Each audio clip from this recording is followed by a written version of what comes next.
choc initial est très pénible pour lui. Il souffre comme s'il était un projectile lancé par un canon et voyageait au-dessus des mers et des montagnes. Il faut donc l'endormir dès le départ et déployer ses membres pour que l'avant de son corps ne soit pas séparé de l'arrière et que la violence du choc se répartisse dans chacun de ses membres. Quand la première partie du trajet est accomplie, le transport devient plus aisé. Nous laissons alors les corps flotter à l'air libre. Alors que j'en étais là de mon rêve, un vent se leva et troubla mon sommeil, de sorte que je me retrouvais dans la réalité.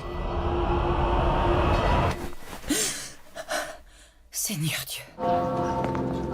Ce voyage vers la Lune a été imaginé il y a plus de 4 siècles par un homme de génie. Cet astronome, mu par une soif de comprendre que rien ne pouvait étancher, a changé à jamais notre conception de l'univers. Vous voyez ? Vous ne pouvez pas vous rendre compte de mon véritable mouvement. Parce que vous êtes vous-même en mouvement. Et l'empereur exige d'avoir son horoscope sans délai. Il ne suffit pas d'écrire des livres très intelligents!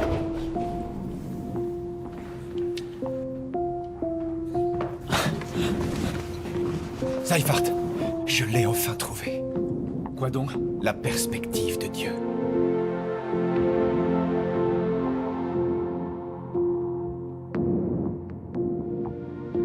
Il s'appelait Johannes Kepler. Sa quête obstinée des lois du cosmos a ouvert la voie à l'astronomie moderne.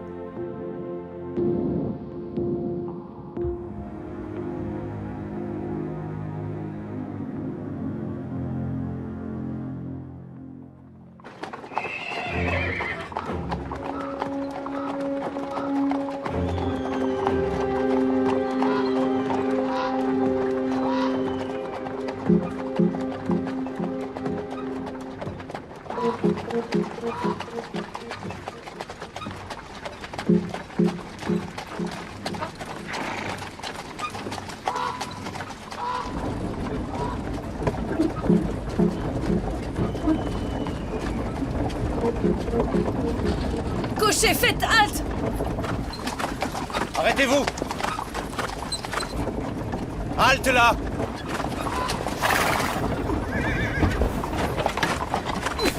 Elle est enceinte, ma parole.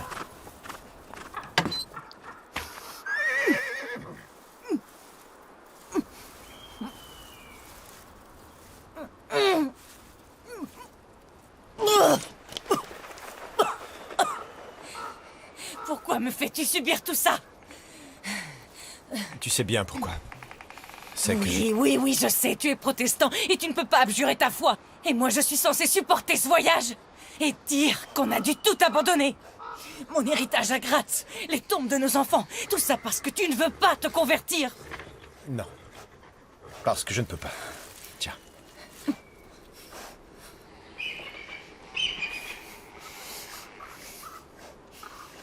Tout ira mieux dès que nous arriverons à Prague. Chez moi, on ne m'a pas habituée à quémander comme une mendiante. Tycho Brahe nous a invités. Nous sommes ses hôtes, tu comprends? C'est le mathématicien de l'empereur. Je suis certain que nous aurons bien vite notre propre logis, tu verras. Viens. Leurs seigneuries se sont assez dégourdies les jambes. On s'est déjà arrêté une demi-douzaine de fois pour que la dame puisse vomir. J'aimerais bien quitter la forêt avant la tombée de la nuit. Et pourquoi donc? Cet endroit ne me dit rien qui vaille et je n'ai aucune envie de m'y attarder. Bon, alors allez-y. Qu'on arrive enfin à Prague. Et cessez donc de vous lamenter. Allons-y. Allez.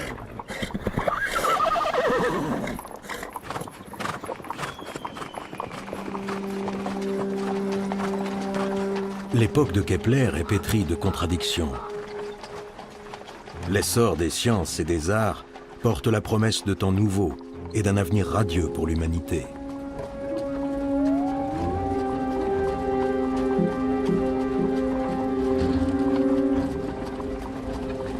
Mais la réalité quotidienne des peuples est bien éloignée de ce tableau idyllique.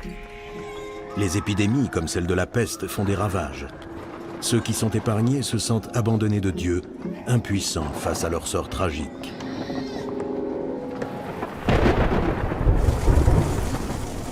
L'Europe subit alors de plein fouet le petit âge glaciaire. Les hivers sont rigoureux, la pluie et le gel ruinent les récoltes et provoquent de terribles famines. Les hommes ne s'expliquent pas la misère qui s'abat sur eux et se réfugient dans la superstition. Les sorcières sont accusées de tous les maux. D'innombrables femmes soupçonnées d'avoir fait alliance avec le diable sont persécutées et brûlées. La chasse aux sorcières aurait fait près de 80 000 victimes en Europe.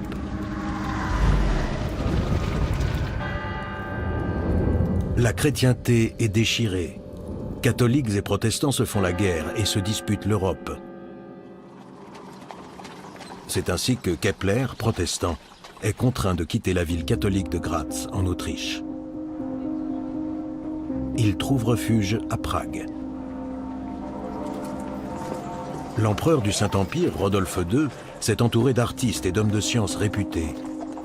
Il s'intéresse notamment à l'astronomie et a nommé le célèbre Tycho Brahe mathématicien impérial. Ce dernier dispose d'un observatoire sur place. Il connaît et apprécie les qualités de mathématicien du jeune Kepler et l'invite à le rejoindre.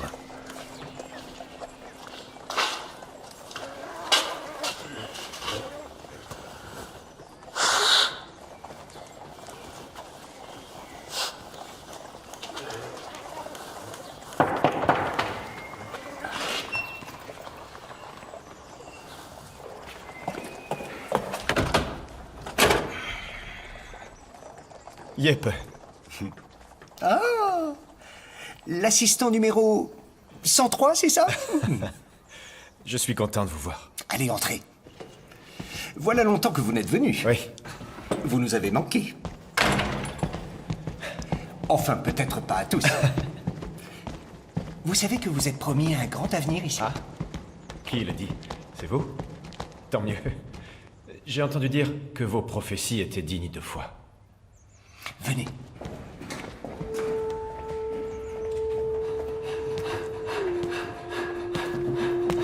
Ah, Kepler, vous voilà enfin. Alors, il paraît que ces maudits catholiques de Graz vous ont chassé, hein? Je m'en félicite. J'ai largement de quoi vous occuper ici. Tant mieux. Yep, va mettre ses affaires là-bas. Merci. Vous arrivez à point nommé. Regardez. Voici mon nouveau cadran.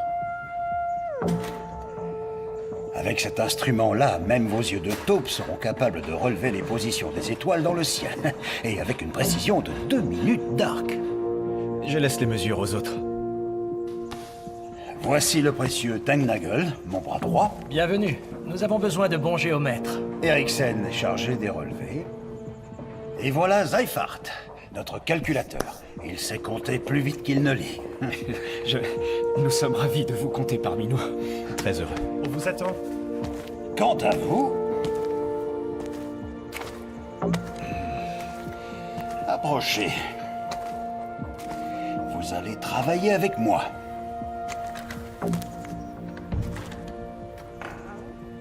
Nous allons nous consacrer à ces catalogues. Et attention au viseur, espèce de bourrique. Je te l'ai déjà dit plusieurs fois. La prochaine fois, ce sera la porte. Nous savons bien qu'il est fragile. D'ici un jour ou deux, tout sera parfait, je vous le promets. Ouais. Oui. Bien. Faites attention, entendu?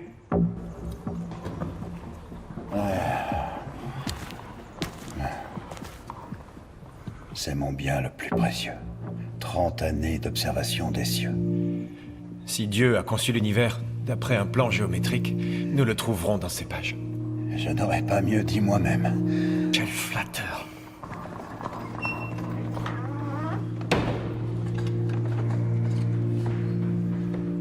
Kepler, nous allons déchiffrer ensemble cet ordre divin de la création. C'est entendu. Tycho Brahe est un grand aristocrate danois. Quelques décennies plus tôt, il a fait construire sur la petite île de Ven, dans la Baltique, l'observatoire le plus perfectionné de son temps. Il est fasciné par les instruments de mesure astronomique et lorsqu'il accueille Kepler à Prague, il a déjà consacré plus de 30 ans de sa vie à l'observation des cieux. Son tempérament très vif, qui lui a valu de perdre une partie du nez dans un duel, contraste avec son assiduité et sa patience au travail. Il note scrupuleusement les positions des étoiles et des planètes.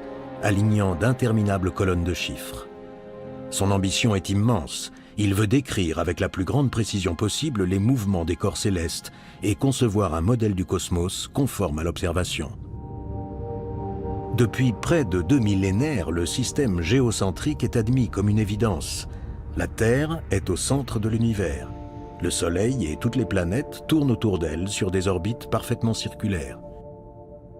Mais les observations contredisent de plus en plus la théorie dominante. En 1543, Copernic renverse cette représentation. Il affirme que c'est le Soleil qui se trouve au centre de l'univers et que la Terre tourne autour de lui, comme toutes les planètes. L'héliocentrisme bouleverse l'astronomie, mais aussi la vision qu'a l'homme de lui-même et du monde.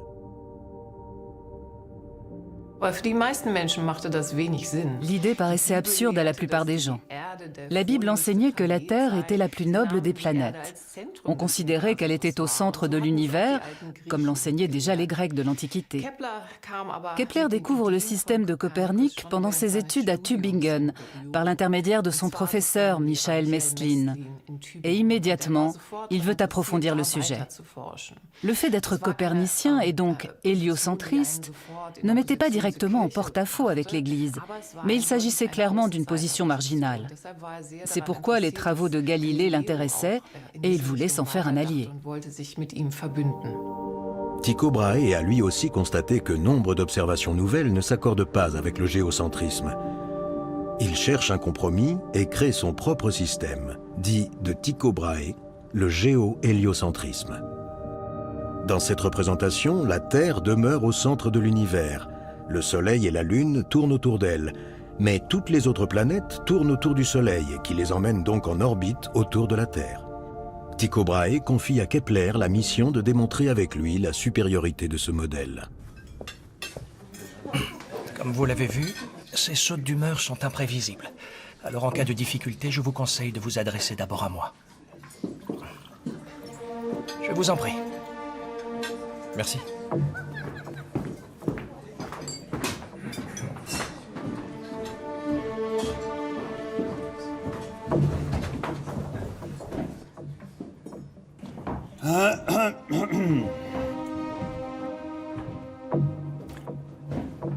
Grâce soit rendue à notre Seigneur, qui a si richement paré cette table. Nous le remercions aussi d'avoir permis, par sa providence et ses innombrables effets, qu'il advienne un dénouement heureux. Car aujourd'hui, il a mené le merveilleux Kepler jusqu'à notre observatoire. Remercions-le enfin de nous avoir donné un esprit capable de déchiffrer la perfection de sa création. Amen. Amen. Amen. Amen.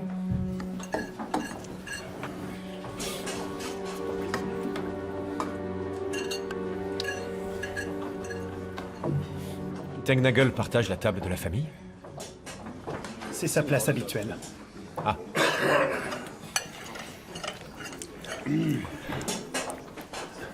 Et comment s'élève-t-on au rang de maître? Par l'ancienneté ou les bons résultats? On ne s'y élève pas du tout. Au moins, votre femme est admise à table. Vous devriez vous enfuir. Tengnagel vaut donc mieux que nous? Il est noble. Tengnagel porte les messages de Brahe à tous les personnages importants de sa connaissance. L'archevêque, les princes de toute l'Europe. Il a été chez Magini, à Bologne. Le doge de Venise l'a fait chevalier. Estimons-nous heureux qu'ils ne viennent pas en armure à l'observatoire.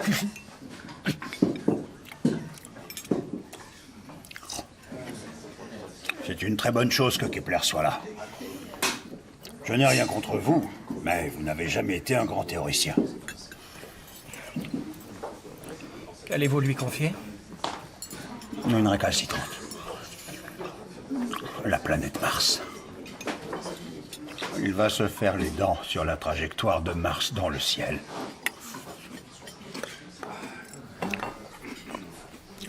Kepler, venez par ici, j'ai fini de manger. Allons, venez. Nous avons à causer, vous et moi. Si vous voulez bien nous excuser.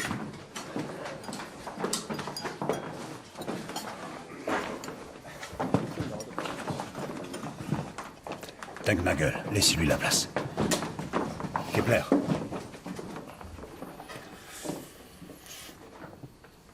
Bon, nous voici enfin entre nous. Tengnagel.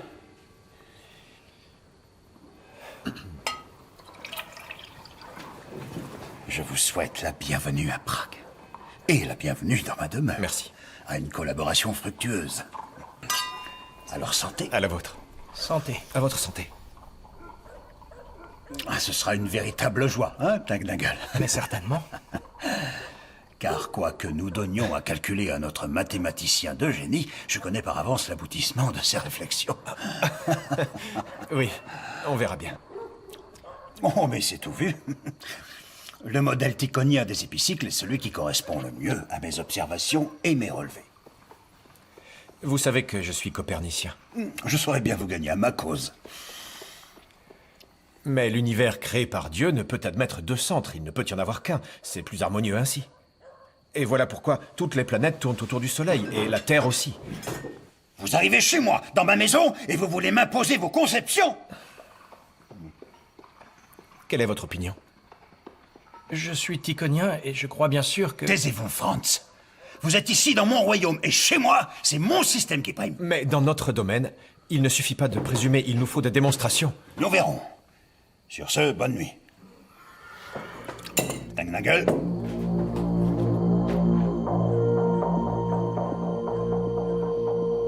Bonne nuit. Oui, bonne nuit. Kepler et Brahe ne venaient pas du tout du même milieu social.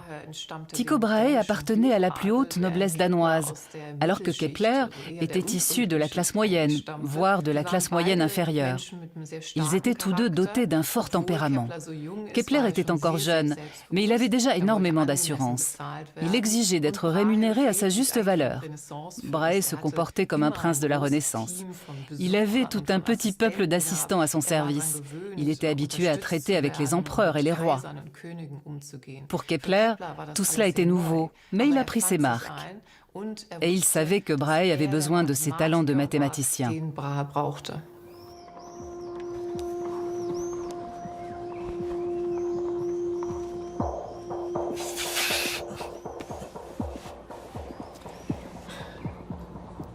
De quel mal êtes-vous atteint? Je ne saurais vous le dire. Je me porte tantôt comme un charme et tantôt très mal. Mais je serai bientôt sur pied.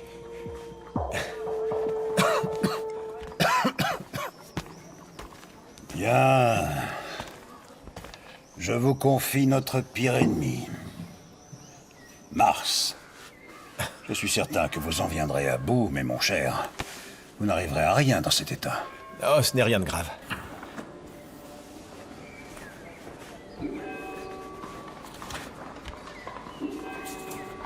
Notre ennemi, Mars.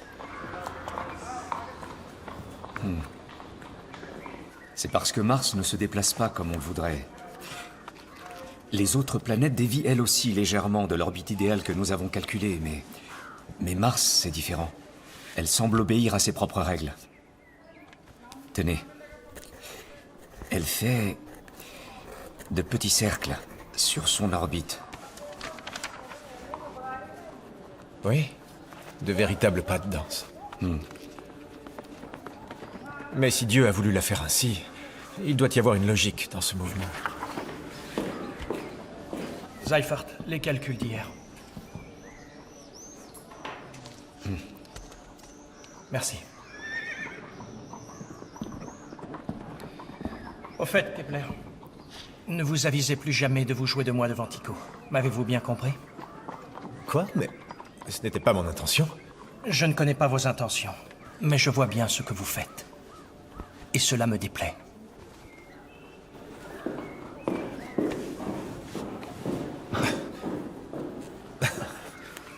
Finalement, elle est bien mince, l'armure de notre chevalier. Ne prenez pas son avertissement à la légère. Mieux vaut ne pas se quereller avec Tengnagel.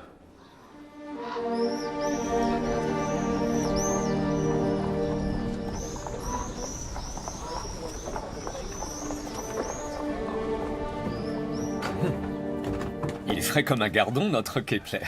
C'est un miracle, cette guérison. Oui, oui. Ce sont les herbes médicinales de ma mère. Oui, elles font de l'effet. Et maintenant, au travail. 1 semaine pour calculer l'orbite de Mars. C'est ce qu'il me faudra. Votre prédécesseur a failli perdre l'esprit. Oui, mais à présent, c'est avec Kepler que Mars doit compter. Je parie qu'il vous faudra des mois. Chacun de vous me donne 3 florins si j'y parviens avant 1 semaine. Ou alors, ce sera 6 pour nous. Pari tenu. Le petit déjeuner? Nous l'avons pris.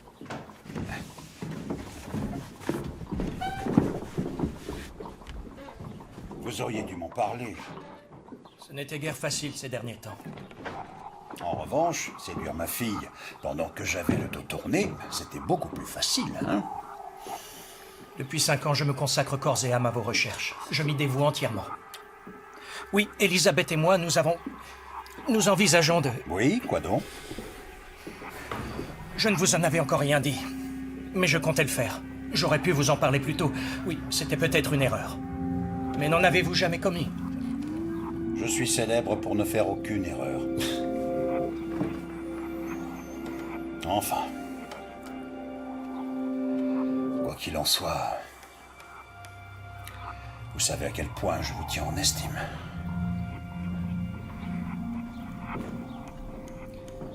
Nous voulons nous marier entre Pâques et la Pentecôte.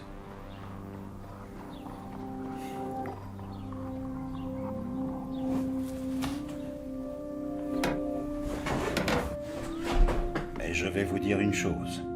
Que ce soit bien clair, j'attends de vous une loyauté absolue. Avec ce mariage, vous deviendrez membre à part entière de la famille Brahe. Il faudra subordonner vos desseins aux miens.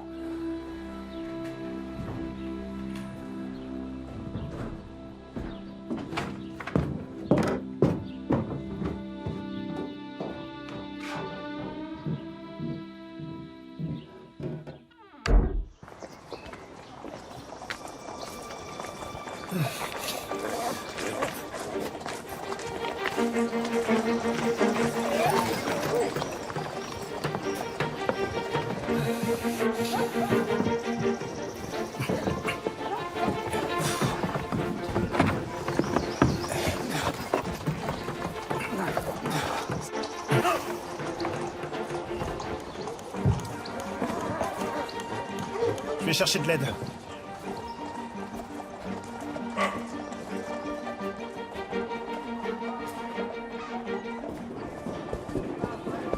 Qu'on ne me dérange plus avant les relevés de ce soir.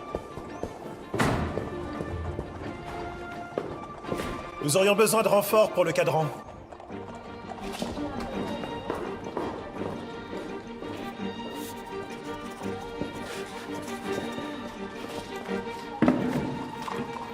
Tout dans la caboche et rien dans les bras.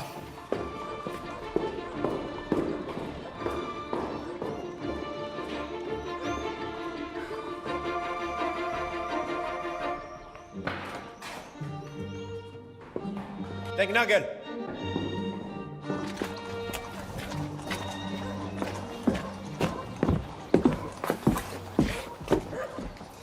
Attention.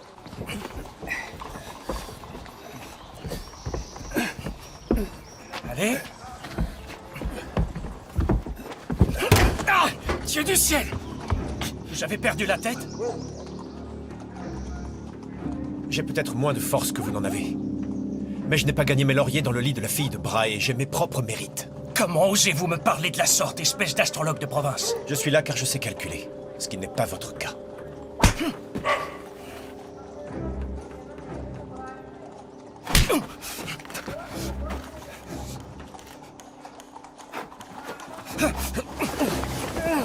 Quelle mouche vous pique tous les deux! Mais arrêtez enfin!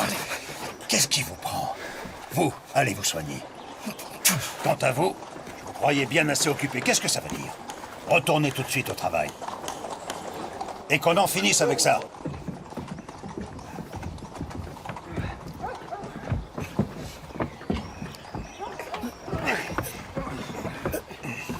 Faites attention au viseur. Allez. Allez, encore. Dieu du ciel. Plus haut. Voilà.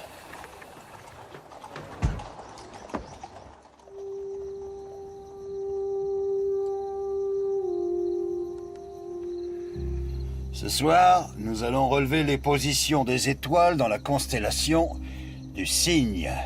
On commence avec Alpha.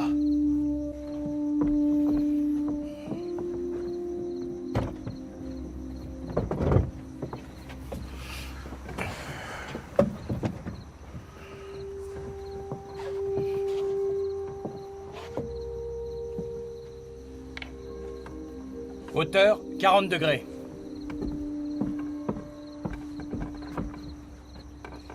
Azimut, notez 25. Donnez-nous le passage au méridien, Eriksen.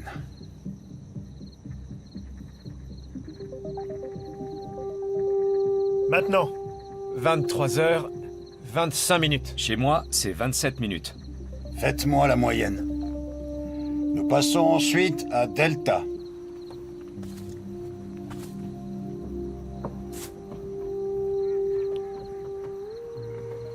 Hauteur, 50 degrés. Azimut, 30. Eriksen, Maintenant. 23h27. 28 minutes chez moi. bien. Vous allez continuer sans moi. Dans le calme.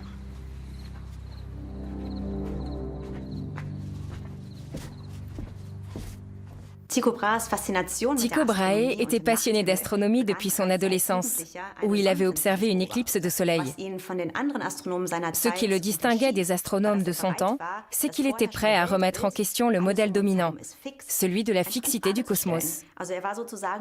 Il a été le premier observateur systématique. Et il a contribué à fonder tout un champ de l'astronomie. Aujourd'hui, il va de soi qu'il faut toujours réaliser ses observations à heure fixe ou traiter les données de façon objective. Mais à l'époque, c'était radicalement nouveau. Il a fait œuvre de pionnier et il a fabriqué des instruments très précis pour noter ses observations de la façon la plus exacte et la plus neutre possible.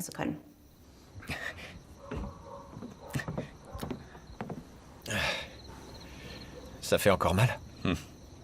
Je suis navré pour tout à l'heure. C'était... Ce n'est pas la peine de vous excuser. Et d'ailleurs, pourquoi avoir offensé Tengnagel tout à l'heure? Il m'a traité de mauviette. C'est un sujet qui est plutôt sensible chez moi. Oui, parce que j'ai été toute mon enfance un gringalet, faible, malade. Et tout cela avec un père qui était militaire. Et avec une mère qui avait un tempérament querelleur. J'étais un sujet de déception constant pour mes parents. Mon seul beau souvenir de toute cette époque, c'est le soir béni où ma mère m'a emmené voir une comète dans le ciel étoilé. La même que Brahe a observée si longuement? Exactement. Celle de l'an 1577. Elle n'avait pas de grande notion d'astronomie, mais elle m'a tout de même emmené au sommet de cette colline.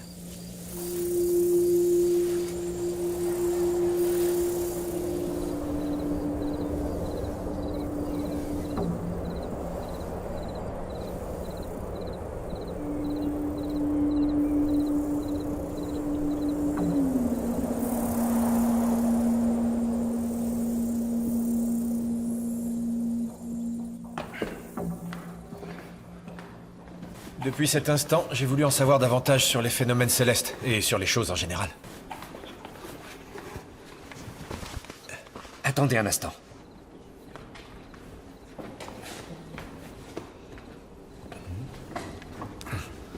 Je croyais cette pièce interdite. Oui. Que fait donc Brahe là-dedans? Il fabrique de l'or. Enfin, en tout cas, il essaie. Mais naturellement, je ne suis pas censé le savoir. L'alchimiste. Le Mysterium Cosmographicum. Cet ouvrage a décidé de ma vocation pour l'astronomie. Dites-moi, comment en êtes-vous arrivé à cette théorie, à ce modèle de l'univers fondé sur les polyèdres réguliers? Je voulais répondre à plusieurs questions. Pourquoi y a-t-il 6 planètes, et pas 12, ou bien 100? Et pourquoi leur distance au Soleil et leur vitesse sont telles qu'elles sont, et pas autrement? Dieu n'a pas créé les lois de l'univers par hasard. Et la plus belle façon qu'a l'homme de le servir, c'est de vouloir comprendre pas seulement le comment, mais aussi le pourquoi des choses. Par exemple, pourquoi l'univers est-il ainsi, tel que Dieu l'a fait? Alors, des mois durant, j'ai calculé. Un véritable cauchemar. Et puis, j'ai fini par comprendre. Et qu'avez-vous compris? Seifert, Dieu est un mathématicien.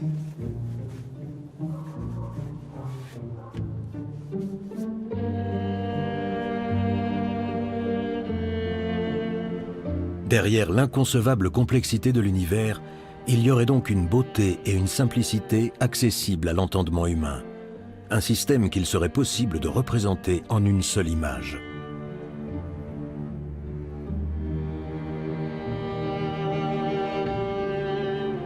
Kepler en est convaincu, Dieu a créé un univers parfait, une harmonie céleste dont l'étude remplit l'observateur d'une joie pure.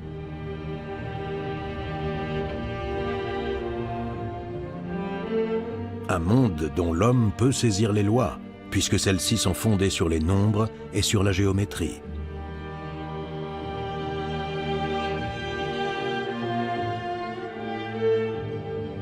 C'est porté par cette conviction qu'il crée son premier modèle de mécanique céleste.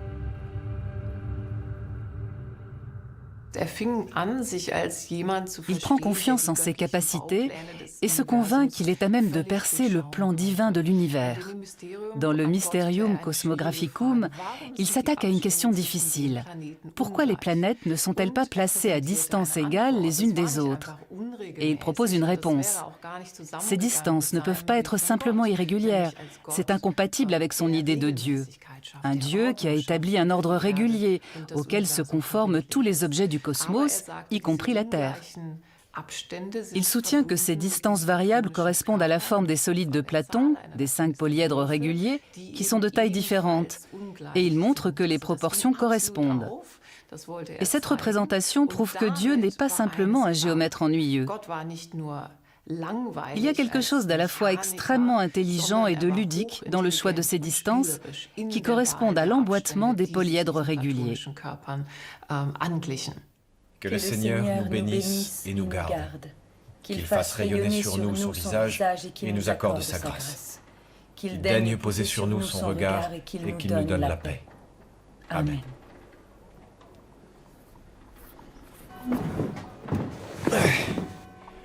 Ce coquin de Tengnagel se marie. Et combien de temps va durer sa lune de miel? Ah, des mois. En tout cas, il n'est plus là. Je suis débarrassé de ces cabales affligeantes qu'il lance contre moi. Imagine-toi que l'autre jour, il a osé affirmer que... Entrez. Yep. C'est de Brahe. Il souhaite que vous signiez immédiatement. Ah. Merci.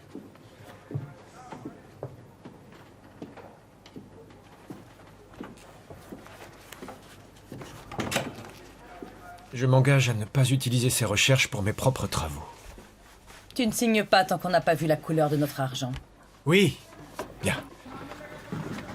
Brahe doit d'abord me présenter à l'empereur, je te l'ai dit plusieurs fois. Alors profites-en pour le rappeler à ses obligations. Ta signature contre une audience auprès de Sa Majesté. Je ne ferais pas ça si j'étais vous. Cet odieux petit gnome s'est permis d'écouter à notre porte. C'est pour votre bien. Uniquement pour votre bien. Ça, j'ai du mal à le croire. Que me conseillez-vous de faire? N'essayez pas d'imposer quoi que ce soit à Brahe. Il n'apprécie guère ces procédés. Vous ne l'avez pas remarqué, manifestement. Vous n'avez vraiment que des chiffres en tête, monsieur le savant. Épargne-nous tes insolences et dis-nous où tu veux en venir. À présent que Tengnagel est parti, vous devrez plus que jamais tâcher de gagner les bonnes grâces de Brahe. Et je vous y aiderai. Qu'est-ce que ça t'apporte à toi? Je considère votre époux comme un grand savant, chère madame. Et j'apprécie les grands hommes. Alors signez cet engagement. Mon ami, qu'y a-t-il encore? Et pour ce qui est de l'audience auprès de l'empereur, je me ferai un plaisir de vous l'obtenir. Merci.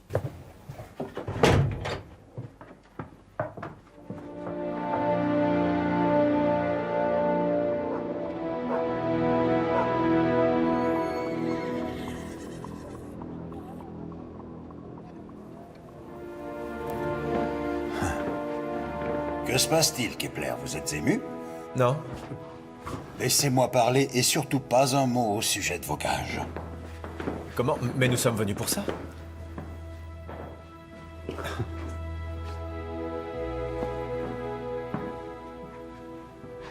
Ces collections sont impressionnantes.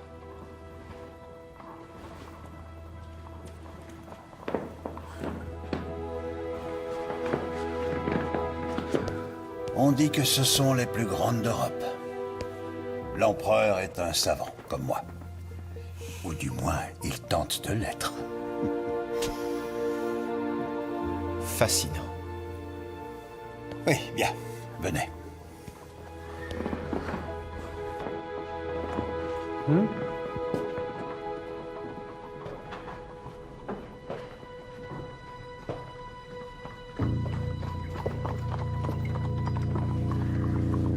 Approchez sans crainte, cher messager du ciel. Alors, qu'en dites-vous? Mon cabinet de curiosité vaut le détour, n'est-ce pas?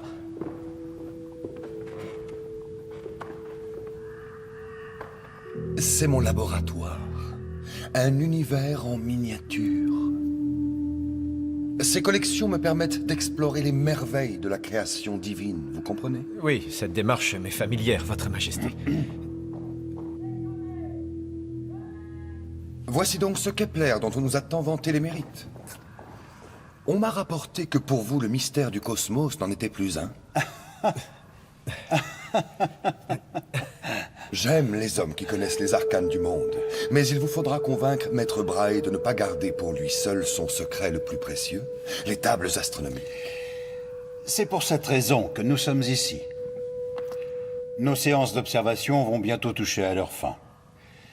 Les tables, lorsqu'elles seront établies et publiées, seront, avec votre permission, la plus importante de toutes nos œuvres. Nous aimerions leur donner le nom de Votre Majesté. Nous souhaiterions les appeler les tables Rudolphines. C'est une merveilleuse idée, n'est-ce pas?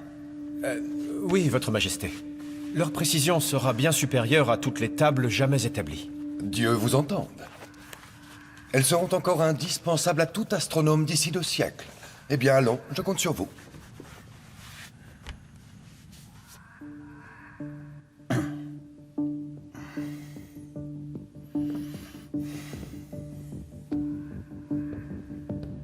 Il n'a pas dit un mot au sujet de mes gages. Qu'est-ce que cela signifie? C'est bon signe, évidemment. Il vous a vu, il vous verra. Les détails d'ordre pécuniaire se règlent avec le chambellan, pas avec l'empereur. Les tables astronomiques existent depuis l'Antiquité. Essentielles aux astronomes, elles permettent de calculer la position du Soleil, de la Lune et de la Terre. On peut ainsi placer à l'avance dans le calendrier les périodes de semailles et de récolte, mais aussi établir des horoscopes. À l'époque, on considère comme une évidence que les étoiles influencent le caractère et le destin des hommes. De l'infiniment petit à l'infiniment grand, du microcosme au macrocosme, tout est interdépendant. La nature humaine et l'univers sont intimement liés. La pensée de Kepler est imprégnée de cette représentation. On sait que Kepler était mathématicien et astronome, mais on ne l'imagine pas astrologue. Pourtant, il avait appris lors de ses études à établir des horoscopes. C'était une activité dont il tirait des revenus. Mais pour lui, le principe était de faire de l'astrologie scientifique. Plus tard, Kepler a déclaré à Rodolphe II « Le ciel seul ne peut rien faire ». Il s'intéressait bien sûr à l'astrologie et il a réalisé plus de 1000 horoscopes au cours de sa vie. Mais ce qu'il voulait signifier par là, c'est que selon lui, l'astrologie devait être rationnelle. Pour lui, cela signifiait 2 choses. D'abord, il fallait établir des modèles. Il notait donc ce qui s'avérait juste dans ses prédictions et ce qui ne se réalisait pas. Ensuite, il fallait inclure d'autres facteurs dans l'analyse. Il aimait étudier le caractère des hommes, mais il considérait que les origines sociales jouaient un rôle dans les destinées. Il se refusait à dire à Rodolphe s'il devait par exemple faire la guerre ou non. C'était une décision d'ordre politique qui ne relevait pas du domaine de l'astrologie.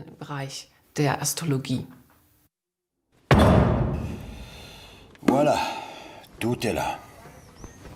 Fort bien. Mais quel est ce tout qui est là? Vous avez ici le catalogue de mes observations, toutes les étoiles classées par constellation, les tables de Mars que vous connaissez déjà. Et dans ce volume, il y a toutes les positions des planètes que nous avons relevées jusqu'à maintenant. Voilà qui promet de douloureuses heures de calcul. Comment procédons-nous? Eh bien... Faire la liste des positions des étoiles exige assez peu de réflexion. Je préférerais continuer à me consacrer à Mars. Zyphart m'aide pour les calculs. Bien. Faisons-nous des progrès? Non, pas tellement. J'ai fait tout mon possible.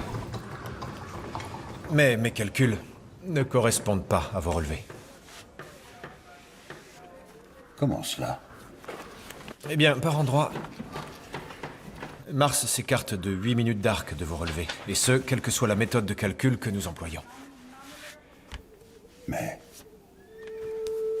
vous ne voudriez tout de même pas réfuter les orbes circulaires?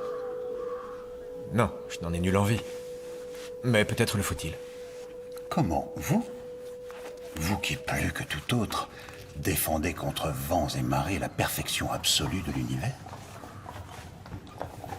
Peut-être les cieux sont-ils très différents de ce que nous avons toujours imaginé. Possible. Mais nous verrons tout cela demain. Pour l'heure, je suis attendu au banquet de Pierre de Rosenberg. Vous m'accompagnez? Nous venons à peine de commencer. Comme vous voudrez. Quand vous aurez terminé, remettez bien tous les catalogues dans l'armoire et fermez-la à clé. Vous redonnerez la clé à Yep. Merci. Puis-je vraiment vous faire confiance?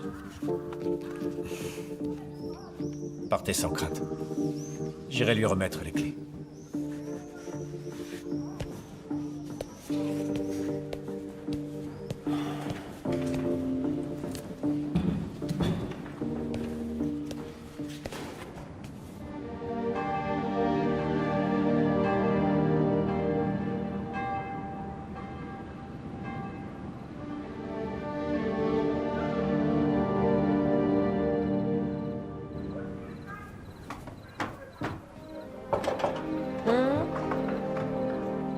Bonsoir. Regarde. Du bon vin. Nous allons traquer. Désormais, je peux consulter les observations de Brahe. Nous allons travailler à ces tables ensemble. Pour l'empereur. Et enfin, je vais avoir une pension.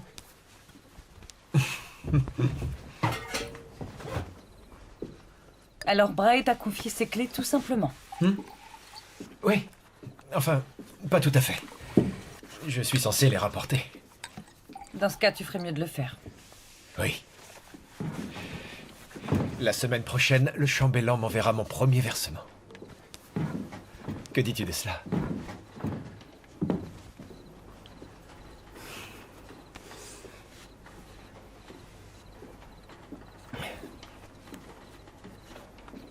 Et nous pourrons avoir une maison à nous. Oui. Oui. Et à l'avenir, le bas de laine de Madame Kepler pourra enfin être épargné. Enfin, presque. Oh, toi! Aïe! Aïe! Oh, oh. Ça fait mal.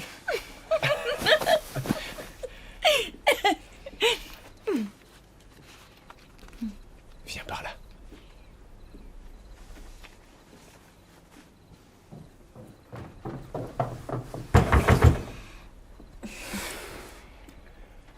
Oui? Oui? Le maître vous envoie chercher.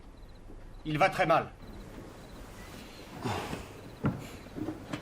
J'arrive.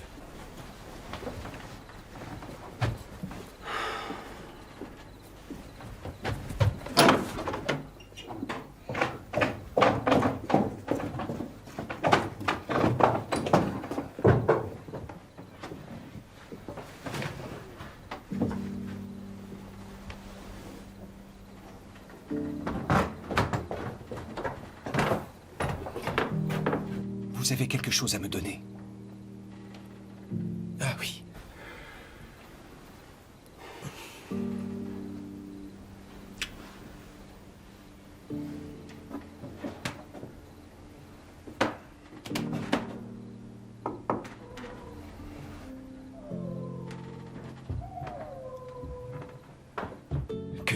arrivé? Il a dîné chez le comte Rosenberg et depuis son retour, il est au plus mal.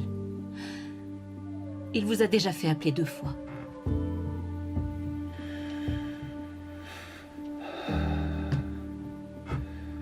Kepler approchait.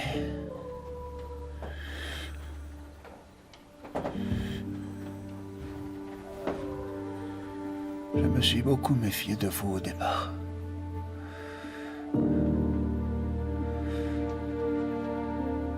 Mais tout cela, c'est du passé. Vous êtes le seul espoir qui me reste. Les tables, mon modèle céleste. Je ne suis pas arrivé au bout. Mais vous, Kepler,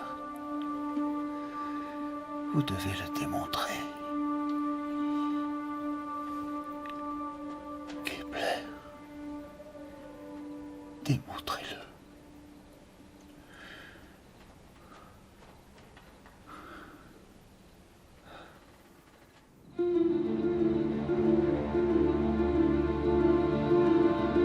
Tycho Brahe s'éteint le 24 octobre 1601 après 10 jours d'agonie, probablement d'une infection sévère des voies urinaires.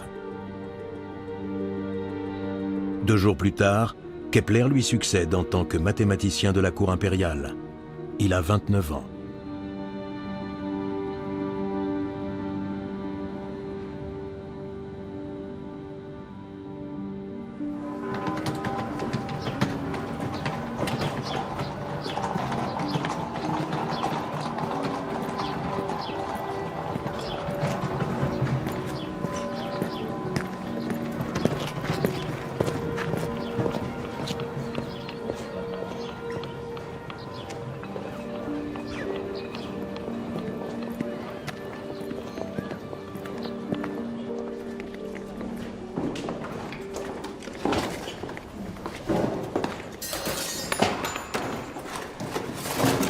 Ces instruments doivent rester ici! C'est ça! Ils appartiennent à l'observatoire! Que se passe-t-il? L'épouse de Brahe fait vider l'observatoire.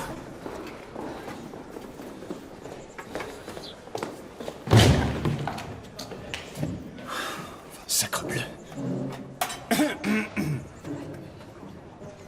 Je me suis dit que vous en auriez peut-être besoin. Vous tombez à point nommé. Oui, mais...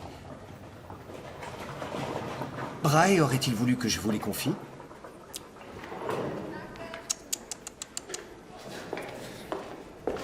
Je le sais bien. Vous êtes le seul à pouvoir donner un sens à cette masse de chiffres. Merci.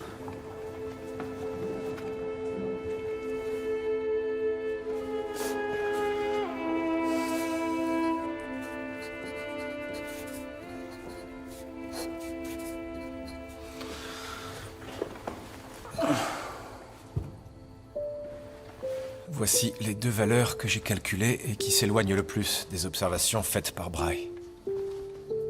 Or, les observations de Brahe ne peuvent pas être erronées, ça nous le savons. Ce qui veut dire que la théorie admise est fausse. Il faut abandonner les orbites circulaires.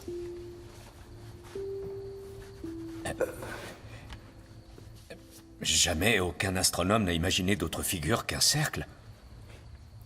Eh bien, il faut nous défaire de ce fardeau. Mais comment allons-nous procéder sans aucune hypothèse?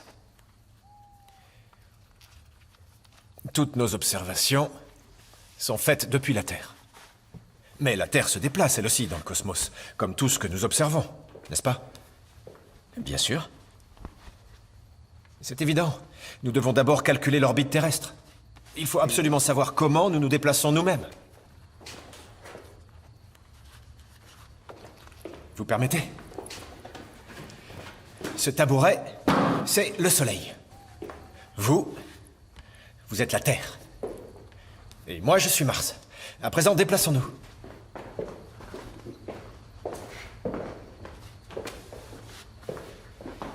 Regardez.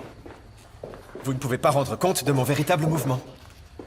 Parce que vous êtes vous-même en train de tourner. Et voyez, vous me dépassez même. Mais comment en sortir? C'est un problème insoluble. Non. Pas si on peut se placer du point de vue de Mars. Et de cette position, on observe la Terre. Mais Mars est elle aussi en mouvement. Certes.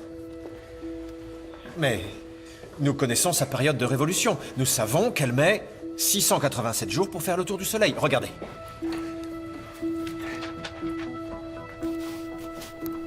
Tous les 687 jours, elle se retrouve exactement au même endroit. Ici. Et c'est sur cette position que nous allons nous appuyer, toujours à des moments différents. Et de cette façon, quand nous observons la Terre depuis Mars, elle n'est jamais au même endroit. Parce que, bien sûr, elle tourne plus vite que Mars autour du Soleil. Si nous calculons les valeurs du triangle Mars, Soleil, Terre, on obtient l'orbite de la Terre, sans avoir à déterminer d'abord l'orbite de Mars. Voilà. Bien. Alors essayons. Kepler a écrit que celui qui ne doutait pas ne pouvait être certain de rien. Et sa méthode de travail tient tout entière dans cette tension. Il remettait tout en question. Il cherchait en permanence d'autres hypothèses possibles et les calculs pour les vérifier. Et pour cela, il faut être d'une persévérance inouïe. Il n'avait pas la passion des mathématiques, mais il savait qu'il était doué dans ce domaine et qu'il avait la ténacité nécessaire pour aller au bout. Il a dit un jour qu'il avait dû refaire 181 fois le même calcul dans plus de 40 cas. C'était sa façon de faire, vérifier ses calculs des milliers de fois. De cette façon, et même si les résultats étaient très différents de ceux escomptés, il pouvait être certain d'être dans le vrai. Et il était ensuite à même de défendre sa théorie et de se battre pour cette vérité qu'il considérait comme une vérité divine.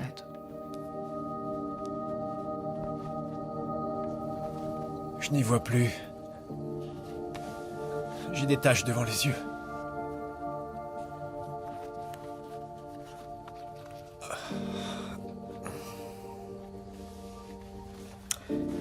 Donc, si nos calculs sont justes, l'orbite de la Terre n'est pas non plus tout à fait circulaire. Et sa vitesse ne semble pas cesser de changer. Ici plus vite, là plus lentement, ça n'a aucun sens.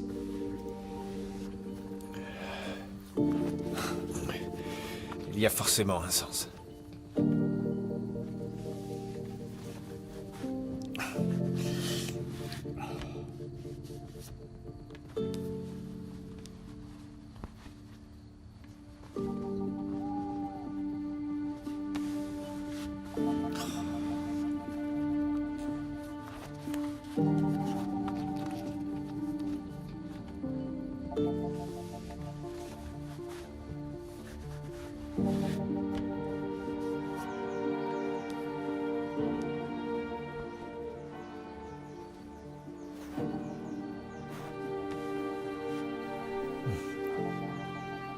Ah!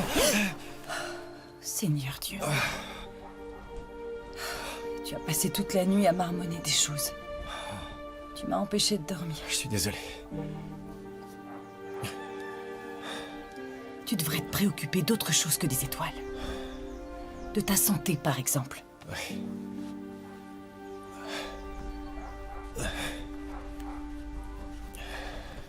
Et je ne veux pas parler des remèdes miracles de ta mère. Mais ils sont efficaces. Ah, sottise. Tu dis cela parce que tu veux y croire. Mais tout le monde sait bien que c'est du charlatanisme.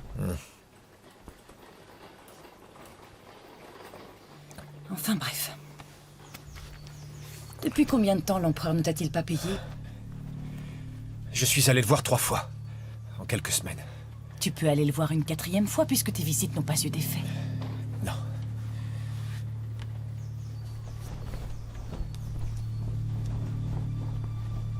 Surtout maintenant. Qu'est-ce que tu veux dire? Tengnagel est de retour. Comment? Le misérable vaut rien. Vous êtes parti pendant toute une année. Comment avez-vous pu me laisser seule pendant si longtemps? Depuis la mort de mon époux, je suis pratiquement sans ressources. Je suis navré. Mais au retour de notre voyage de noces, j'avais beaucoup d'affaires à régler chez moi. Et la petite a été malade. Mais vous le voyez, je suis là. Vous arrivez trop tard. Tout l'héritage est perdu. L'empereur a voulu acheter ses instruments, mais il ne paie pas. Et c'est Kepler qui a ses registres. Quoi? Kepler? Comment avez-vous pu le permettre? Moi? Que pouvais-je y faire? C'était à vous de vous en occuper, de surveiller ce qui se passait dans cet horrible chaos. Je ne sais même pas comment il a fait pour récupérer les clés.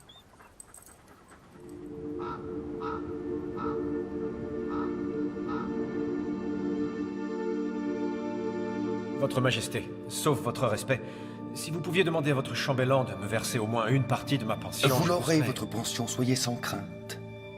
Mais nous avons à discuter d'une affaire plus importante. L'écuyer Tengnagel vient de sortir d'ici. Vous avez appris qu'il est de retour de Deventer. Je suis... C'est-à-dire la cour est débitrice auprès des héritiers de Brahe. Voilà pourquoi vous devez lui retourner les catalogues et lui remettre tous les résultats auxquels vous êtes parvenu à l'aide des relevés de Brahe. Ce serait une catastrophe, votre Majesté. J'insiste sur ce point. Vous devez vous mettre d'accord et œuvrer main dans la main à redoubler le prestige de la cour impériale dans votre domaine.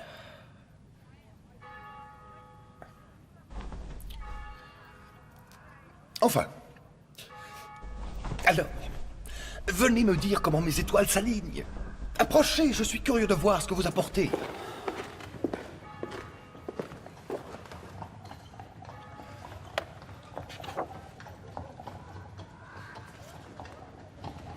Ah, hein? Magnifique. Et qu'est-ce que cela veut dire pour les prochains mois? Du bien? Probablement. Probablement. Kepler, vous devriez vous donner un peu plus de mal et veiller à ne pas m'impatienter. Majesté, voici vos étoiles. Si on regarde d'une part la constellation dans la deuxième maison astrologique, et qu'on considère d'autre part les positions des étoiles lors de votre naissance, on se retrouve dans un domaine qui pourrait bien indiquer...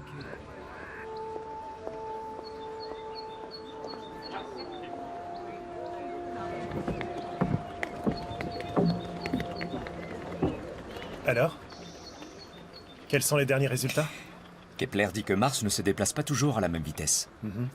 Parce qu'il existe une force qui vient du Soleil et une autre qui vient des planètes. Il l'appelle la paresse. La paresse? Et qu'est-ce que ça veut dire? Je n'ai pas tout compris, mais je crois qu'il veut dire que la force exercée par le Soleil parvient à vaincre la paresse des planètes et les fait se mouvoir. Je ne comprends toujours pas. Entre nous, personne ne comprend.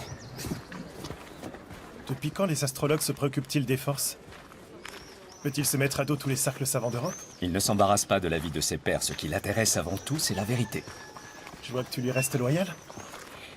Il doit maintenant déterminer la forme des orbes planétaires. En ce moment, il travaille sur une forme d'œuf. Une forme d'œuf? Je ne sais pas non plus comment il en est arrivé à cette idée. C'est peut-être parce que sa femme est enceinte.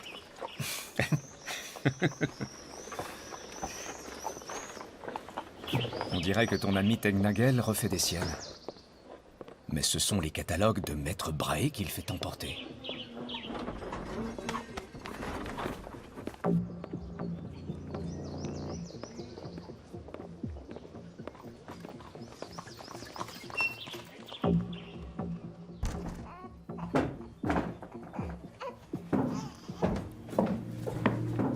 Barbara, comment va l'enfant? Il est souffrant. Tu rapportes du travail à la maison à présent? Quoi? Non, non. Tu as du courrier de Leonberg. Hein?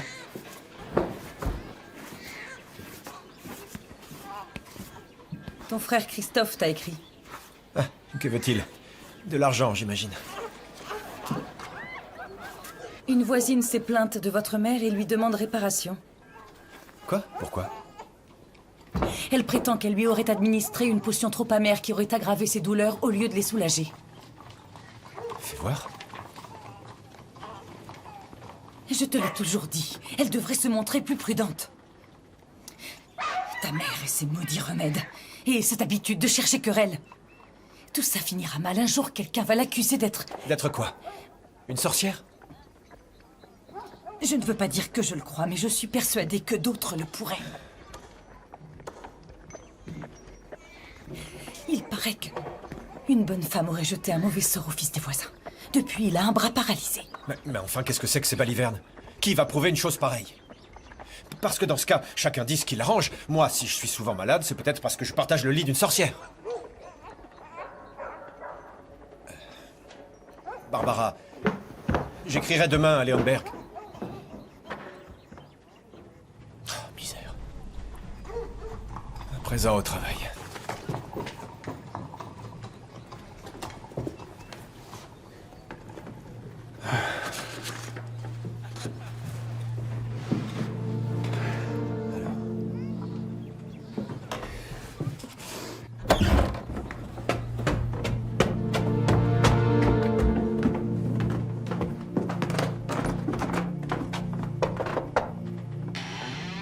Katharina?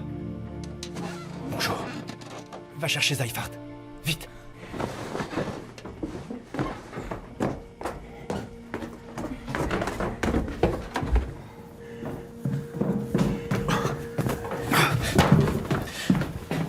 Seifert, que se passe-t-il? Je l'ai enfin trouvé. Quoi donc? La perspective de Dieu. J'ai enfin découvert pourquoi les planètes semblent se mouvoir à des vitesses différentes. Tenez.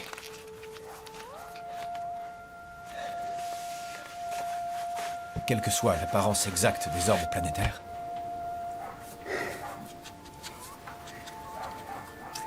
leur centre géométrique n'est pas le foyer et la cause de leur mouvement.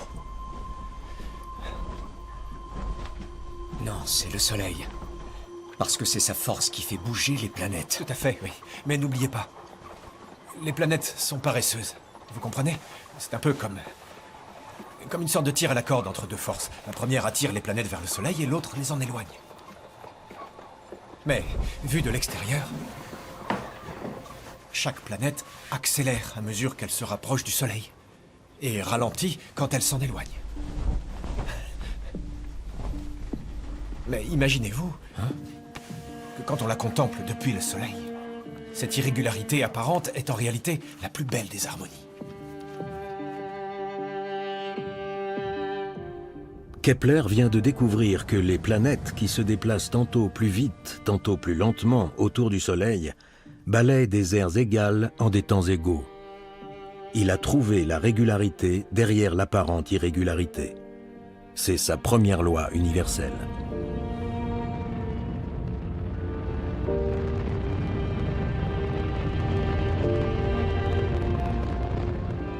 On utilise toujours cette loi, baptisée deuxième loi de Kepler, par exemple pour calculer l'orbite et la période de révolution des satellites.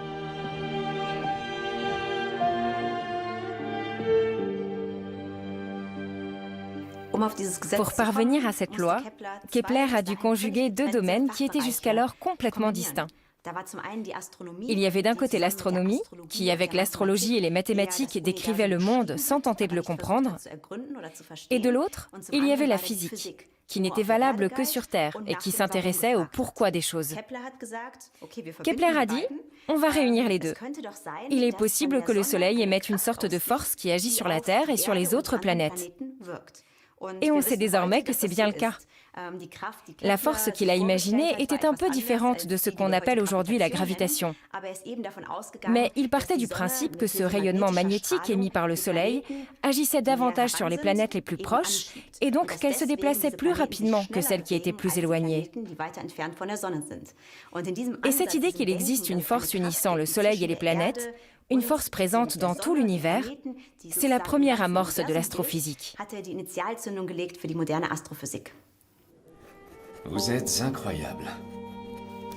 Je n'aurais jamais pensé à cela. Seulement, cette loi ne nous donne pas la forme de l'orbite des planètes. Vous êtes capable de gâcher la plus belle des victoires. Ce n'était pas mon intention. Non, mais vous avez raison. Et Qu'est devenu notre œuf?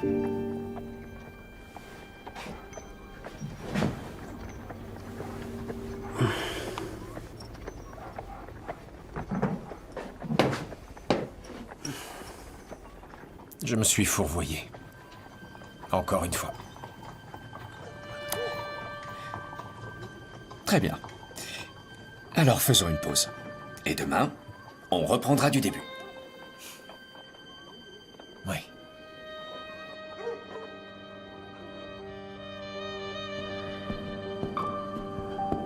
Monsieur l'écuyer Tengnagel. Vous souhaitiez me voir? D'après ce qu'on m'a dit, vous êtes un diplomate indispensable à notre cour impériale. Je vous remercie. Je reviens justement d'une mission au service de votre majesté. C'est d'ailleurs l'objet de ma visite. Merveilleux. Soyez assurés qu'à l'avenir, je ferai encore bien plus appel à vos services. Votre majesté, je... Pas de fausse modestie, monsieur Tengnagel. Sauf votre respect, je ne puis être tout à la fois astronome et diplomate. Oui, mais un astronome, j'en ai déjà un. On m'a rapporté que Kepler est désormais l'un des savants les plus importants d'Europe. Il entretient une correspondance avec Fabricius, Mestlin et même Galilée, pour la plus grande gloire de la cour impériale. Majesté, je vous demande pardon. Mais voilà déjà 4 ans que Brahe a demandé à Kepler de calculer l'orbite de Mars. Et qu'a-t-il produit jusqu'à présent? Rien. Ne travaille-t-il pas à ces tables astronomiques? Je veux dire à mes tables, les tables Rudolphine? Pas une minute, à ma connaissance. Parce que vous lui défendez de voir les précieux registres de Maître Brahe. Non, enfin, il peut les consulter, et quand il lui plaît. N'est-ce pas, Erickson? Quoi qu'il en soit, je souhaite qu'il se consacre à ces tables astronomiques. Vous lui apporterez tout votre soutien, et quant à vous, monsieur l'écuyer, vous allez entreprendre pour moi une mission diplomatique, toutes affaires cessantes. J'apprécie votre talent dans ce domaine, je l'apprécie grandement.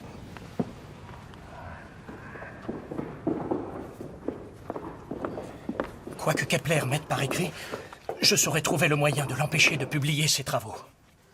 Et comment? Vous le verrez en temps utile.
Barbara!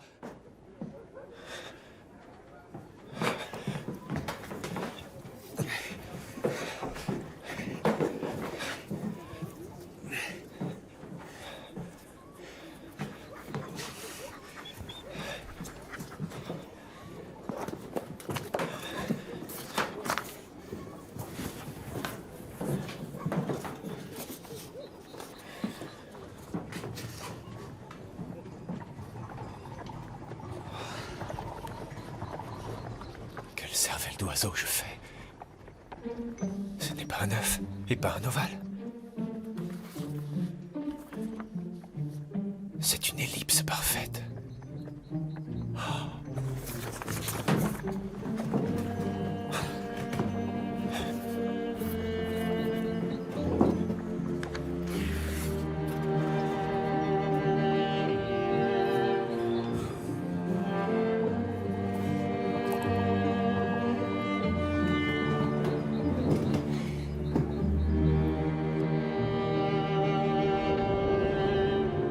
Lorsque Kepler parvient à la conclusion que l'orbite de Mars est elliptique, sa théorie s'accorde soudain avec toutes les observations de Tycho Brahe. Il en déduit par analogie que toutes les planètes se déplacent de la même façon. C'est ce qu'on appelle aujourd'hui la première loi de Kepler. Toutes les planètes décrivent des trajectoires elliptiques et le Soleil occupe l'un des deux foyers de cette ellipse.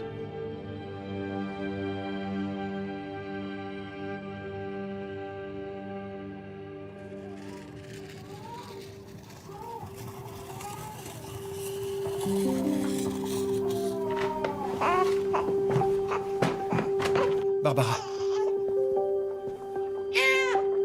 Johannes, tu es impossible. Pourquoi ne vas-tu pas travailler à l'observatoire? Parce que j'ai une mauvaise fièvre. Et parce qu'Eriksen y rôde en permanence pour essayer de m'espionner. Attends.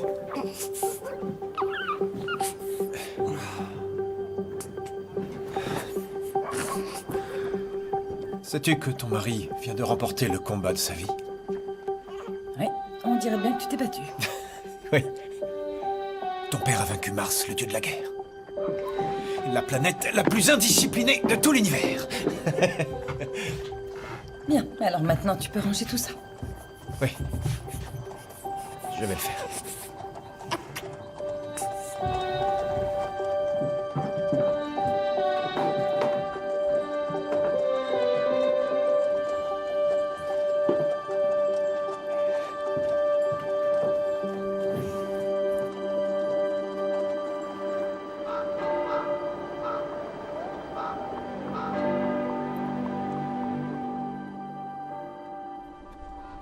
Mes chers confrères, cet ouvrage inaugure une nouvelle ère pour la cosmologie.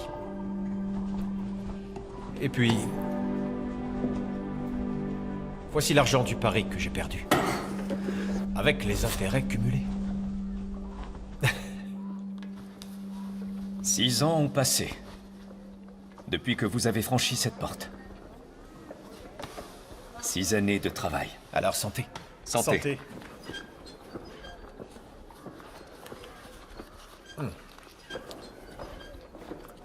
Bien.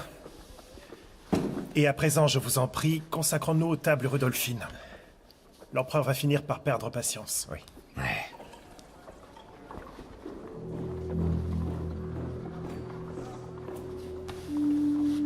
L'Astronomia Nova ne sera pas publiée. Qui en a décidé? C'est moi. Vous ne défendez pas le modèle de Brahe, mais le vôtre. J'ai scrupuleusement respecté les observations de Maître Brahe pour en déduire le mouvement réel des planètes. Vous le verrez si vous lisez mon manuscrit. Réel? Quelle bouffonnerie. Des cercles écrasés et quoi? Des planètes paresseuses? Vous serez la risée du monde savant. Vous vous trompez. Vous serez étonné de voir que ce modèle s'accorde précisément aux observations. Cet ouvrage va transformer notre vision du cosmos. Restez en dehors de cela. Vous n'imaginez pas sérieusement pouvoir empêcher le mathématicien impérial de faire publier un livre.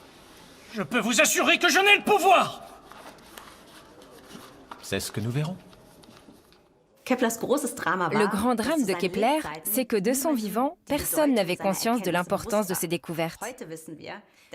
Aujourd'hui, on sait que ses travaux comptent parmi les 10 publications les plus importantes de l'histoire scientifique. Kepler ne s'est pas contenté de séparer la théologie de l'astronomie. Il a aussi écrit la première loi moderne de la nature. Il a décrit les planètes comme des corps flottant librement et a ainsi démontré que les lois de la physique ne valaient pas uniquement sur Terre, mais qu'elles étaient universelles. Newton a écrit « Si j'ai vu plus loin, c'est en montant sur les épaules de géants ». Ce qu'il voulait dire par là, c'est que sa théorie de la gravitation n'aurait jamais été possible sans les travaux des savants qui l'avaient précédé, comme par exemple Galilée ou Kepler.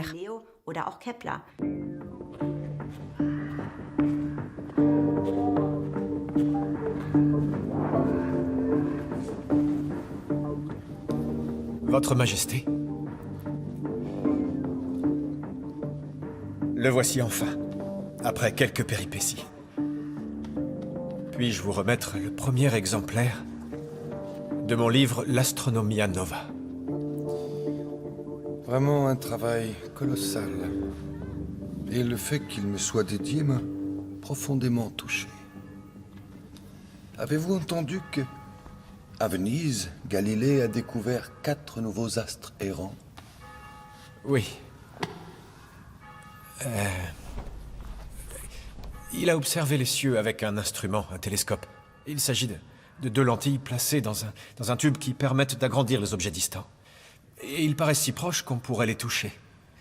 Le prince électeur Ernst de Cologne veut nous rapporter un exemplaire d'Italie pour nous faire une démonstration.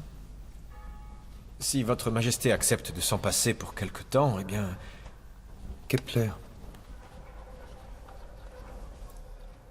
Je m'inquiète pour mon trône. Mon frère Mathias veut me destituer. Il dit que je suis trop faible. Et je n'ai pas d'héritier mâle pour me succéder.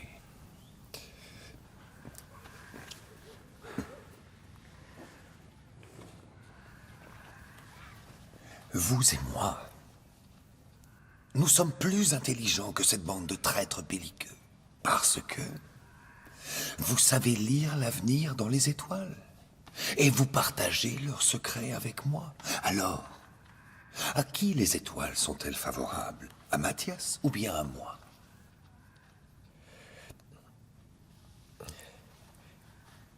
Je suis navré.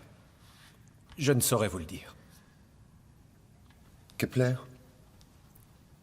vous ne le savez pas ou vous ne voulez pas me le dire? Je vous avertis. Je connais suffisamment d'astrologues prêts à le faire. Votre majesté trouvera toujours des gens prêts à lui dire ce qu'elle veut entendre. Vous devez remplir votre office de mathématicien et l'empereur exige d'avoir son horoscope sans délai. Il ne suffit pas d'écrire des livres très intelligents!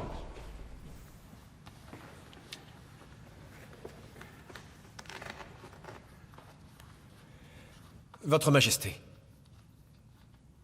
qui de vous-même ou de votre frère a la meilleure stratégie ou la meilleure armée, c'est sur Terre que cela se décidera. Je vous ai accueilli à ma cour, vous, un protestant, je vous ai tendu la main. Vous êtes devenu le successeur de Brahe par ma grâce, et vous avez l'audace de refuser de me servir. Fichez le camp! Votre majesté.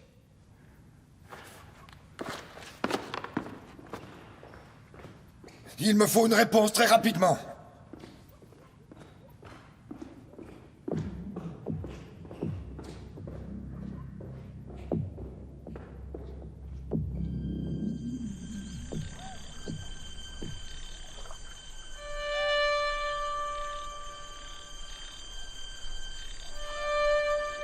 Maudit soit-il. Je déteste ça, je déteste ça. Cela va à l'encontre de la quête de connaissance et de la raison elle-même. Enfin, vous le savez comme moi, l'empereur est dans un état effroyable. Et moi, avec mes maudites prédictions, je vais lui retirer le peu qu'il lui reste de force d'âme. Votre horoscope pourrait être raisonnable et judicieux. Que voulez-vous dire? Regardez les choses ainsi. Rodolphe est réellement menacé d'être renversé. Oui. Pourquoi ne pas lui dire qu'il est écrit dans les étoiles qu'il devrait se trouver des alliés? Vous êtes un véritable oracle. Mais c'est une idée.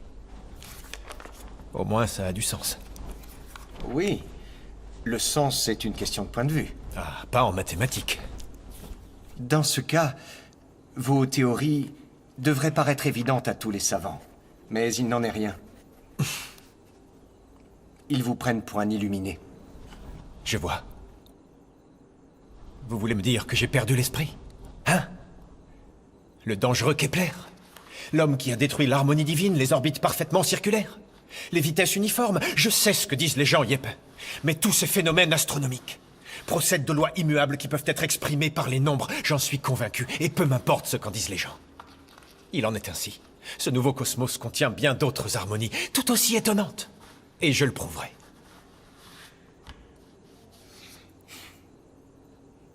Alors tout va bien. Et si on en revenait à l'horoscope?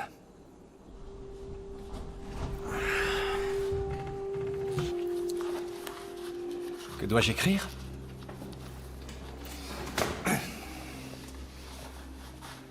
Vous allez bien trouver. Yeppe, Oui, je vous déteste. je sais.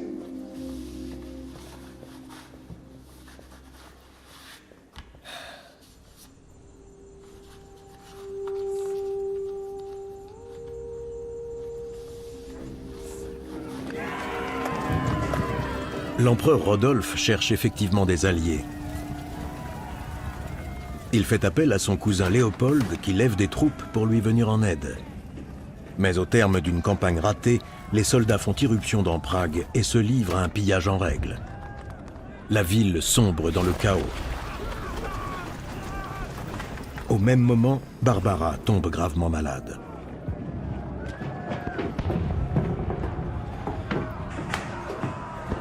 Me voici.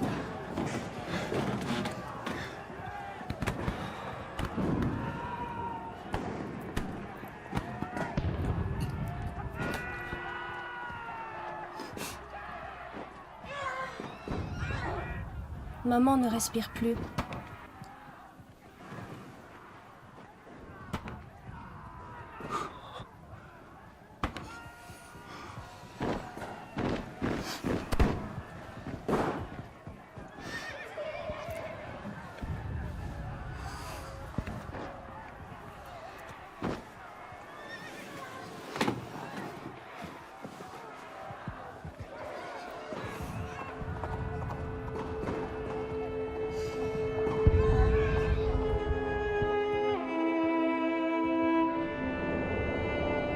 L'empereur Rodolphe meurt un an plus tard.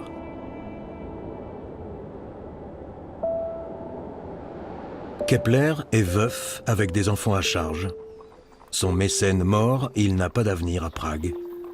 Il part pour Linz, où il a trouvé un emploi comme mathématicien de la province de Styrie. Il faut s'y résoudre, je suis un piètre astrologue. L'empereur aurait de toute façon perdu sa couronne. Quant à la guerre, ce n'est pas non plus votre faute.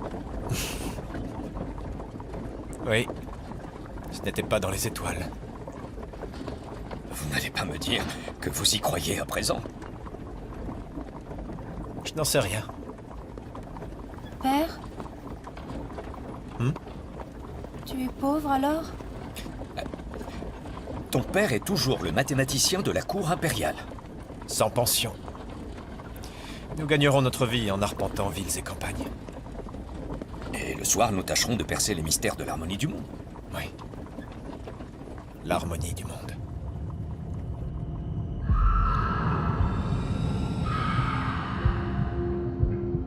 Trois ans plus tard, la mère de Kepler, Katharina, est accusée de sorcellerie et risque le bûcher.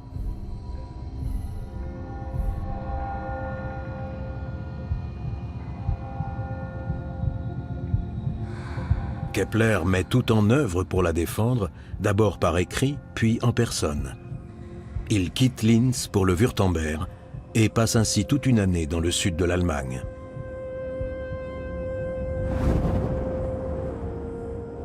L'affaire ne cesse d'être reportée et dure 6 ans. Katharina est enchaînée pendant des mois et menacée de torture. Mais la persévérance de Kepler finit par payer, il obtient son acquittement. De nombreuses femmes n'ont pas eu la chance d'échapper au bûcher.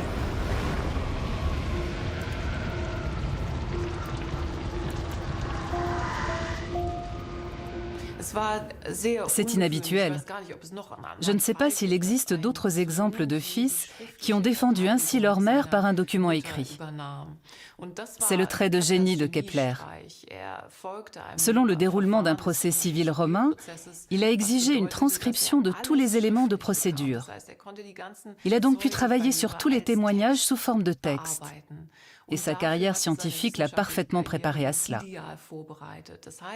Il a pu mettre en évidence les incohérences de l'accusation, des faits retenus contre sa mère, et affaiblir considérablement l'argumentation de la partie adverse.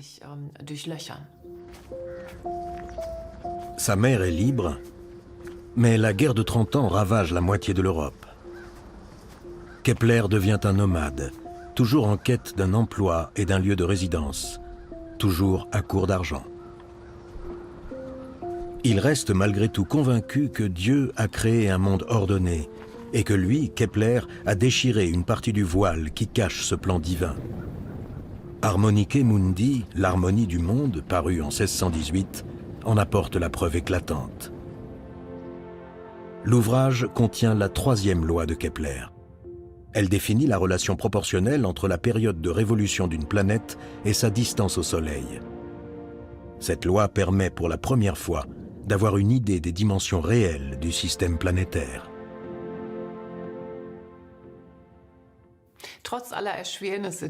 Malgré toutes les épreuves qu'il a traversées, la guerre de 30 ans, le procès de sa mère et tout le reste, ce n'était pas un personnage tragique. C'était un optimiste. Il était convaincu que les innovations scientifiques de son temps allaient apporter le progrès.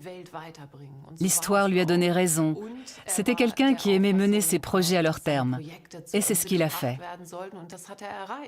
Les tables Rudolphine ont été publiées en 1627 et l'harmonie du monde bien avant. Il a rédigé de grands ouvrages. Il a énoncé les lois des planètes. 2 de ses enfants ont atteint l'âge adulte et l'ont aidé dans son travail. Il était tout sauf un désenchanté et il pouvait être fier de son œuvre et de sa carrière.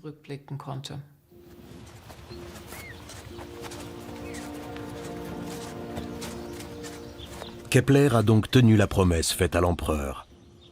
Après 30 ans de labeur, il met la dernière main aux tables Rudolphine. Il se rend à Ratisbonne, où siège la Diète impériale, pour présenter son travail à Ferdinand II, le nouvel empereur. Il porte toujours avec fierté le titre de mathématicien de la cour. Mais il meurt à Ratisbonne, quelques jours avant son 60e anniversaire, le 15 novembre 1630.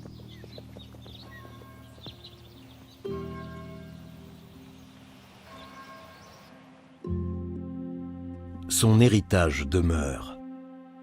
Kepler se considérait comme un prêtre de Dieu, chargé de déchiffrer le livre de la nature. Et il a formulé des lois physiques universelles qui restent indispensables en astronomie et pour les voyages spatiaux.